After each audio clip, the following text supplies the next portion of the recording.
Good morning everyone, welcome to my new channel unlock dreams, एक उड़ान सपनों की ओर। तो चलिए आज हम नया सपना देखते हैं और नए सपने को पूरा करने के लिए क्या कुछ करना रहेगा उसके बारे में डिस्कस करेंगे। तो आज हम डिस्कस करने वाले हैं उन बच्चों के साथ जिन बच्चों ने 10th के बाद साइंस बायो लिया था, जिन्होंने पीसीबी पढ़ा था और आफ्टर कंप्लीशन ऑफ पीसीबी मतलब 12th क्लास उनका कंप्लीट हो चुका है, पीसीबी कंप्लीट हो चुका है। अब पीसीबी के बाद उनका जो ड्रीम है वो है डॉक्टर बनने का, एक बहुत बड़ा डॉक्टर जो रोज हजारों पेशेंट्स को देखता है, ऐसा उसे एक डॉक्टर बनना है। तो चलिए बात करते हैं उस डॉक्टर के बारे में और बात करते हैं कि उस तक पहुंचने के लिए, उस सक्सेस की सीढ़ी तक पहुंचने के लिए उसे क्या क्या करना पड़ेगा।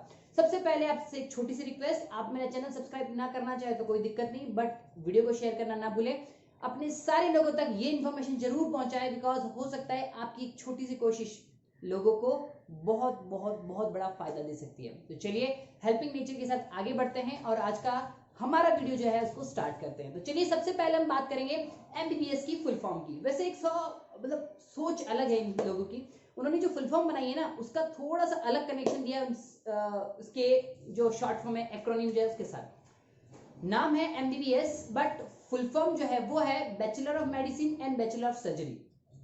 मतलब MBBS इसका नेमिंग जो स्टार्ट होता है, इसका फुल फॉर्म जो स्टार्ट होता है M से स्टार्ट नहीं होता, इसका स्टार्ट होता है B से, that is bachelor of medicine and bachelor of surgery. तो चलिए MBBS जो आपने सुना अभी उसके बारे में डिस्कस करेंगे कि MBBS जो है वो एक्चुअली क्या कंसेप्ट है और उस कंसेप्ट को कंप्लीट करने के लिए आपको क्या क्या करना पड़ेगा। तो सबसे पहले आपको पीसीबी जो आपका सब्जेक्ट था, like physics, chemistry and bio, जो आपने 11th और 12th में ऑप्ट किया था और उसको पढ़ा था, तो पीसीबी में आपके 12th में होना चाहिए 50%, मिनिमम 50% से आप क्राइटेरिया शुरू करेंगे। मिनिमम 50% होने के साथ साथ आपको फाइट करना है नीट एग्जामिनेशन। नीट का जो एग्जामिनेशन होता है वो स्पेसिफाइड होता है फॉर द मेडिकल स्टूडेंट्स। पूरे इंडिया में इस जो कोर्स है नीट का जो एग्जाम है उसका वैल्यू रहता है पूरे इंडिया में, ऑल इंडिया लेवल पे इस एग्जाम को कंडक्ट करवाया जाता है। और नीट के एग्जाम में अगर आप अच्छा स्कोर करते हैं तो आपको मिलता है एमबीबीएस। अगर आप बहुत अच्छा स्कोर नहीं कर पाते, उससे थोड़ा कम स्कोर करते हो तो आपको मिलता है बीडीएस, फिर मिलता है बीएमएस, फिर मिलता है बीएचएमएस। और अगर इन सब में नहीं हो पाता है तो फिर बहुत मुश्किल हो पाएगी और आपको एक साल और ड्रॉप करना पड़ेगा, अगले साल फिर प्रयास करना पड़ेगा और अगले साल फिर से आपके लिए वही चुनौती होगी। तो चलिए शुरुआत करते हैं हमारे टॉपिक के बारे में। तो सबसे पहले पीसीबी 12th क्लास में आपके पास होना चाहिए 50% सिक्योर्ड मार्क्स।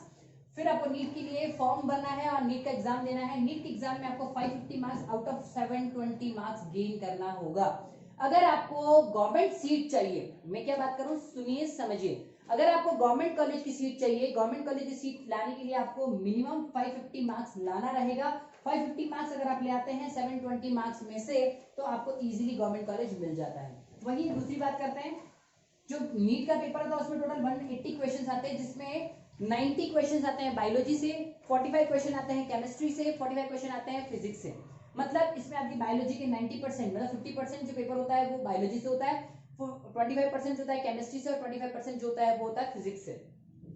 नीट के एग्जाम में माइनस मार्किंग भी होती है। तो नीट के एग्जाम में माइनस मार्किंग का कंसेप्ट जो है, माइनस मार्किंग का जो कंसेप्ट है वो इस तरह से चलता है कि अगर आप क्वेश्चन सही करते हैं तो +4 मिलता है और गलत करते ही -1 हो जाता है। तो आपको +4 -1 वाला क्राइटेरिया याद रखना है, मतलब 25% माइनस मार्किंग है उसकी।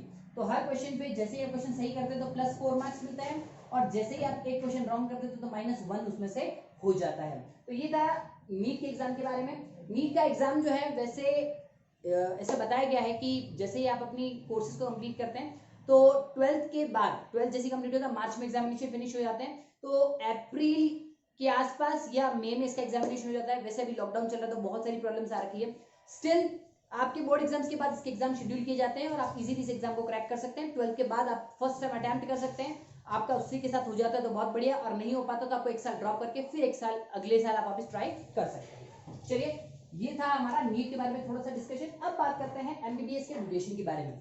अगर आपका नीट के थ्रू एमबीबीएस में एडमिशन हो जाता है, नीट के थ्रू आपका अगर एमबीबीएस में एडमिशन हो जाता है, कॉलेज आपको मिल जाता है, तो कॉलेज मिलने के बाद अब बात करते हैं ड्यूरेशन की। तो एमबीबीएस का जो पूरा कोर्स है वो पूरा कोर्स होता है 5.5 साल का, जिसमें 4.5 ईयर आपका स्टडी चलता है और 1 ईयर आपका इंटर्न चलता है। मतलब एमबीबीएस जब आप ऑप्ट कर लेते हैं तो एमबीबीएस जो आपका कोर्स है, पूरा कोर्स जो है वो 5.5 साल का है, मिनिमम 5.5 साल का है। 5.5 साल से पहले आप एमबीबीएस नहीं हो पाएंगे। इसमें 4.5 ईयर तो आपको स्टडी करवाते हैं और लास्ट का 1 ईयर जो होता है वो आपको इंटर्न करवाई जाती है। तो टोटल जो रहता है आपका 5.5 साल का ड्यूरेशन रहता है और खींच खांच के ये 6 साल हो ही जाता है। मतलब अगर आप एमबीबीएस के लिए सोच रहे हैं तो आप सिक्योर कर लीजिए कि 12th के बाद आपको कम से कम 6 साल स्टडीज करनी रहेगी। फाइन, आगे की तरफ बढ़ते हैं। ड्यूरेशन आपने देख लिया। अब बात करते हैं फीस के बारे में। फीस को लेके बहुत सारी मान्यताएं लोगों के दिमाग में चलती रहती है, बट मैं आपको बता दूं सबसे सस्ता जो होता है वो होता है गवर्नमेंट कॉलेज मिलना। अगर आप नीट में अच्छा स्कोर कर लेते हैं और अच्छा स्कोर करने के बाद अगर आपको गवर्नमेंट कॉलेज मिल जाता है तो डेफिनेटली आपकी फीस बहुत कम होने वाली है। वैसे अपने आप में डॉक्टरी बहुत महंगी है, बट फिर भी मैं आपको बता दूं कि अगर आपको गवर्नमेंट कॉलेज मिलता है तो काफी सस्ता सौदा होगा ये। तो बात करते हैं फीस की। तो फीस गवर्नमेंट कॉलेज की अगर हम लोग बात करें तो पर ईयर इसकी फीस रहती है 90,000 से लेके 1 लाख रुपए तक। मतलब 90,000 से 1 लाख रुपए तक पर ईयर की फीस रहती है अगर आप एमबीबीएस के गवर्नमेंट कॉलेज में जाते हैं तो। पर सिचुएशन बहुत बड़ी हो जाती है, बहुत महंगी हो जाती है जब आप प्राइवेट कॉलेज या डीम्ड यूनिवर्सिटीज में जाते हैं तो 7 to 8 lakh rupees per year, 7 से 8 लाख रुपए पर ईयर इसकी फीस हो जाती है। ये सिर्फ मैं आपको ट्यूशन फीस की बात कर रहा हूं। आपका रहना खाना पीना इसके अलावा सेपरेट होगा। इनके अलावा रहने खाने का खर्चा अलग होगा। मैं आपको क्लियर बता रहा हूं, आप अच्छे से सुन लीजिए। अगर आप गवर्नमेंट कॉलेज से जाते हैं तो आपको 90 से 1 लाख रुपीस पर ईयर देना होगा। पर अगर आप प्राइवेट कॉलेज या डीम्ड यूनिवर्सिटी से जाते हैं तो 7 to 8 lakh rupees per year देना होगा। मतलब काफी महंगा सौदा है। अगर आप एमबीबीएस प्राइवेट या डीम्ड से करते हैं तो कम से कम मान के चलिए 40 लाख रुपए आपका खर्च होना है 5 सालों में या 5.5 सालों में, जो भी हम बात कर रहे थे। और दूसरी तरफ अगर हम लोग बात करते हैं पर ईयर गवर्नमेंट कॉलेज की तो यहाँ पर आपका कम से कम मान के चलिए 5 लाख रुपए तो खर्च होगा ही होगा। रहना खाना पीना उसके अलावा सेपरेट रहेगा। ये दोनों मैंने आपको बता दिए। बट मान लेते हैं इन दोनों में नहीं होता तो क्या ऑप्शन है। कुछ लोग रहते हैं जिनके बारे में मैंने आपको ऑलरेडी डिस्कस कर लिया था कि उनको एमबीबीएस नहीं मिल पाता तो उनको बीडीएस मिल जाता है, बीएएमएस मिल जाता है या बीएचएमएस मिल जाता है तो वो भी कर सकते हैं। उसमें भी डिग्री आपके पास डॉक्टर की ही लगती है, आपके नाम के आगे डॉक्टर लगेगा। पर क्योंकि आप जानते हैं एमबीबीएस सबसे रेपुटेटेड होता है तो एमबीबीएस के लिए आपका अगर 1 साल नहीं हुआ है तो प्लीज प्लीज प्लीज इतना अनवांटेड खर्चा ना करिए। आपको अगर लगता है मन में कि मैं कर सकता हूं तो 1 साल ड्रॉप कर लीजिए, अगले साल फिर एग्जाम दीजिए और गवर्नमेंट कॉलेज देने की ट्राई करिए, क्योंकि ये आपके कई सालों का मतलब कई पैसा मतलब बहुत सारा पैसा बचा सकता है। चलिए अब थोड़ा सा और आगे की तरफ बढ़ लेते हैं। अगर इन इंडिया के जो कॉलेजेस है उसकी ही बात करें तो ये तो था नेशनल लेवल के एग्जाम जो नेशनल लेवल कराती है। उसके अलावा भी कुछ एग्जाम्स हैं जो स्टेट अपने अलग मतलब स्टेट वाले जो हैं, जैसे महाराष्ट्र हो गया, कर्नाटका हो गया या फिर बनारस हिंदू यूनिवर्सिटी हो गया, तो ये अपने लेवल पे भी अपने एग्जाम्स करवाते हैं। तो इनके भी मेडिकल एग्जाम्स होते हैं तो आप इनके भी फॉर्म्स अलग से भर सकते हैं। वैसे सबसे बड़ी जो एग्जाम है उसमें नीट आता है, नीट के साथ आता है एम्स का एग्जाम, AIIMS एम्स का भी एक एग्जाम होता है। तो एम्स का एग्जाम है वो भी आप फाइट कर सकते हैं, पर एम्स का एग्जाम नीट के एग्जाम से भी थोड़ा और टफ होता है। तो एम्स और एम्स में सीटें बहुत कम होती है, तो एम्स और नीट का कंसेप्ट हमने देख लिया। उसके अलावा डिफरेंट स्टेट्स के अलग अलग एग्जाम होते हैं, जैसे MHCET हो गया, कॉमेड हो गया, उसके अलावा BHU का अलग से एग्जाम हो गया। तो इस तरह के बहुत सारे एग्जाम्स होते हैं जो अलग से कंडक्ट करवाए जाते हैं और स्टेट अपने पास कुछ सीट्स रिजर्व रखता है, उसमें आप एडमिशन ले सकते हैं। साथ ही साथ जो प्राइवेट कॉलेजेस हैं उन प्राइवेट कॉलेजेस में भी सेपरेट सीट्स रखी होती है और मैनेजमेंट कोटा पे भी कई सीट्स अवेलेबल होती है।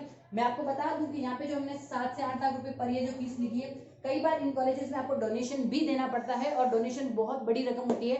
यहाँ पर डोनेशन कभी कभी तो 1-1 करोड़ रुपए तक चला जाता है। तो 1-1 करोड़ रुपए डोनेशन और उसके बाद ये तो ये उन्हीं लोगों के लिए फिजिबल हो पाता है जो लोग ऑलरेडी बहुत पैसे वाले हैं या जिनका फैमिली बैकग्राउंड फाइनेंशियल बैकग्राउंड बहुत ज्यादा अच्छा है। इनके अलावा अगर हम लोग देखें हैं तो अब्रॉड में भी आपके पास फैसिलिटीज अवेलेबल है। अब्रॉड के लिए मैं आपको थोड़ा सा डिटेल भी दे देता हूँ, फिर अगर आपको इसके बारे में और डिटेल चाहिए तो हम लोग सेपरेट वीडियो में आ जाएंगे। तो अब्रॉड से एमबीबीएस भी हो सकती है। अब्रॉड एमबीबीएस की हम लोग बात कर रहे हैं तो अब्रॉड से एमबीबीएस जो है वो अच्छा सा कंसेप्ट हो सकता है। अब्रॉड से जो एमबीबीएस करते हैं तो इसमें भी आपका जो खर्चा है कम तो नहीं होगा, बट मान लीजिए 25 से लेके 30 लाख तक का खर्चा आपका बैठता है। उसमें भी अगर आप इंग्लिश स्पोकन कंट्रीज में जाते हैं जैसे यूके, यूएस, कनाडा में जाते हैं तो वो बहुत ज्यादा महंगा होता है। बट अगर आप रशिया, चाइना, यूक्रेन, फिलीपींस यहाँ से करते हैं तो आपको काफी सस्ता हो जाता है। ये आपका अराउंड 25 से 30 लाख रुपए में फिनिश हो जाता है। साथ ही साथ सब कॉन्टिनेंट से भी ये सब डिग्रीज हो सकती है, जैसे नेपाल से हो सकती है, बांग्लादेश से हो सकती है, श्रीलंका से हो सकती है। पर एक मेरा छोटा सा सजेशन रहेगा कि इन कंट्रीज में आप प्लीज प्लीज प्लीज ना जाएं। आपको अगर जाना है तो आप नॉन इंग्लिश जो होती है उस कंट्रीज में जा सकते हैं, जैसे चाइना हो गया, फिलीपींस हो गया, रशिया हो गया, इनमें जाएं। पर एक छोटा सा कंसेप्ट रहेगा, जब आप UK USA English spoken countries में जाते हैं, यूके यूएसए कनाडा में जाते हैं, तो वहां से वापस जब इंडिया लौट कर आते हैं तो आपको इंडिया में आके वापस से कोई टेस्ट नहीं देना पड़ता अपनी प्रैक्टिस के लिए। पर अगर आप नॉन इंग्लिश कंट्रीज से इंडिया में आते हैं, जैसे चाइना से आ गए, रशिया से आ गए, चाइना, रशिया, फिलीपींस हो गया, यूक्रेन हो गया, अगर यहाँ से आप इंडिया में वापस रिटर्न आते हैं तो आपको इंडिया में आने के बाद उसका एक टेस्ट देना होता है जो आपको इंडिया में एलिजिबल करेगा कि इंडिया में आने के बाद आप प्रैक्टिस कर सकते हैं। वैसे अगर आपकी फैमिली बैकग्राउंड में ऑलरेडी कुछ डॉक्टर्स हैं या वो सारे लोग हैं, तभी आप बाहर से एमबीबीएस करने की सोचें, नहीं तो आप इंडिया से ही करें, कोई प्रॉब्लम नहीं है। और हाँ, अगर आपका फैमिली बैकग्राउंड बहुत अच्छा है तो फिर आप आराम से फॉरेन जाए, तो कोई प्रॉब्लम नहीं है। बाहर की कंट्रीज में ऐसा होता है कि लोग बहुत कम है और सीट्स बहुत ज़्यादा है, पर इंडिया में क्या है, सीट्स बहुत कम है और लोग बहुत ज़्यादा है उसको करने वाले। पिछले साल 2020 की अगर हम लोग बात करें तो टोटल फॉर्म्स जो थे वो 15.93 लाख फॉर्म्स भरे गए थे, 15,93,452 फॉर्म भरे गए थे। और इतने सारे लोग जब एलिजिबल मतलब वी कैन से एग्जाम के लिए एंटर करते हैं तो डेफिनेटली आप जानते हैं कि सब लोगों को सीट्स तो मिल नहीं पाएगा। तो जो बच्चे लोग होते हैं वो या तो बीडीएस में चले जाते हैं, बीएएमएस में, बीएचएमएस में चले जाते हैं, या फिर स्टेट की जो सीट्स होती है उसमें मैनेजमेंट कोटा की सीट्स ले सकते हैं, और अगर नहीं होता तो फिर अब्रॉड के लिए भी ट्राई कर सकते हैं। पर आप इस एमबीबीएस का जो कोर्स है उसके बारे में अच्छे से पढ़ के ले लें, और आपको लगता है कि इसके अलावा भी आपको और कोई चीज़ की ज़रूरत है तो आप प्लीज़ मुझसे पूछ सकते हैं। तो आज का हमारा एक छोटा सा सपना जो एमबीबीएस बनने का था, डॉक्टर बनने का था, वो हमने देखा। और इसके बाद भी हम लोग नेक्स्ट वीडियोस में बहुत सारे अलग अलग ड्रीम्स को लेके, बहुत सारे अलग अलग करियर ऑप्शंस को लेके आते रहेंगे। तब तक के लिए थैंक यू सो मच हमारे साथ बने रहने के लिए, हमारा सपोर्ट करने के लिए, और साथ ही साथ हमें सपोर्ट करने के लिए, हमें इंस्पायर, हमें मोटिवेट करने के लिए सब्सक्राइब करना ना भूले, साथ ही साथ लाइक, शेयर और कमेंट करना ना भूले कि कैसा लगा आपको हमारा video. Thank you so much और बहुत जल्दी मिलते हैं। बाय। अपना ध्यान रखिए और अपने आसपास सफाई बने रखिए, ये बहुत ज्यादा जरूरी है। बाय।